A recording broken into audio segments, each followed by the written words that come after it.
Hello बच्चों। Question है the proportion of plants that were dwarf and tall in F2 generation of Mendel monohybrid experiment. Monohybrid क्या है? Monohybrid Mendel की वो cross जिसमें उसने पेरेंटल जनरेशन से कितने ट्रेट लिए थे? सिंगल। जब हम सिंगल ट्रेट पेरेंटल जनरेशन से लेते हैं और उन सिंगल ट्रेट के पेरेंट्स को ब्रीड करते हैं और उससे जो पहला रिजल्टेंट आता है या पहली प्रोजेनी ऑफस्प्रिंग बनता है उसे तो हम कहते हैं F1 जनरेशन। फिर हम F1 जनरेशन को F1 जनरेशन के साथ ही उसकी सेल्फिंग करते हैं, मतलब उसी से उसको मेट करवाते हैं। ठीक है, तो this selfing of F1 generation is going to give us F2 generation. वो हमें क्या देगी? F2 जनरेशन देगी। तो क्वेश्चन है, दो हमें कैरेक्टरिस्टिक्स दिए dwarf and tall and F2 generation of Mendel's monohybrid cross. तो अगर हम क्रॉस बनाएं तो हमें पेरेंटल जनरेशन में दिया है capital T and small t। ये कौन सी जनरेशन है? Parental. Let us cross them till how many generations? 2 generations. यहाँ F का मतलब होता है फीलियल, फीलियल का मतलब होता है सन या डॉटर। ठीक है, सो लेट्स कंसिडर दिस। अगर अब हम इसे लॉ ऑफ सेग्रीगेशन के उससे देखें तो one gamete has one alleles, तो एक अलील। ठीक है, these are gametes. when these gametes mingle together, when they come together, they form capital T into small t, and that is the first progeny generation, that is F1 generation. अब हमें F2 generation निकालनी है, उसके लिए हमें क्या करना है? Selfing. So let's do selfing. We will do selfing. ठीक है, हम यहां लिख देंगे selfing. When we do selfing, what do we get? We get T small t, T small t, and let's make the Punnett square, right?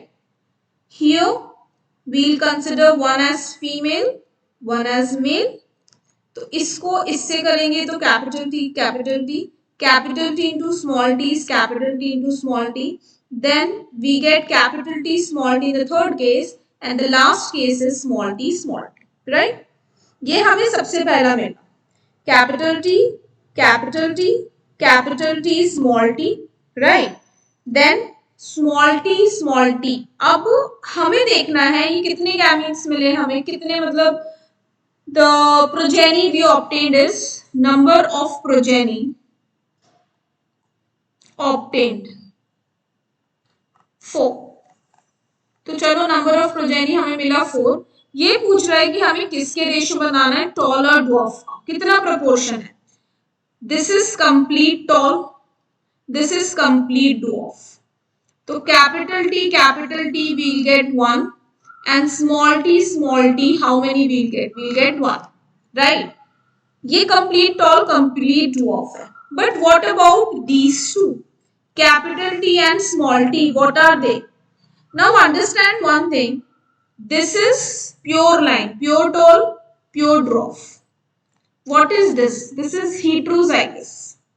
क्यों heterozygous? क्योंकि इसमें एक अलील डोमिनेंट है, एक अलील रिसेसिव है। और अगर हम ऊपर दोनों की बात करें तो what are they? They are homozygous. Why they are homozygous? Because both the alleles are same, dominant, recessive. So this is also according to law of dominance.